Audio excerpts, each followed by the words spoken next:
Viral naman po ngayon ang video ng paghuli ng mga otoridad katuwang ilang mga residente sa isang dambuhalang sawa sa barangay Lipata, Buena Vista, Marinduque po yan. Makikita sa video yung paghatak sa sawa mula po sa isang hukay at nang mahugot po ito kapansin-pansin ang laki po ng tiyan nito. Sa report lumalabas na katatapos lamang nitong lamunin ng isang baboy na may bigat na nasa 25 kilo. Ayon sa mga residente, ito pong reticulated python ang dahilan ng sunod-sunod na pagkawala ng kanilang mga alagang hayop.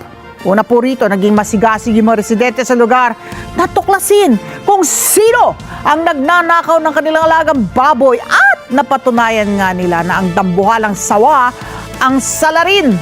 At batay sa ulat ng Marinduque Animal and Wildlife Rescue Emergency Response Team, nasa mahigit 9 na talampakan ang haba nito. Dahil sa laki, nagtulong-tulong ang mga 4 na tao para mahuli po ito. Kanina binalik na sa isang ligtas na lugar ang sawa na malayo sa komunidad ng tao.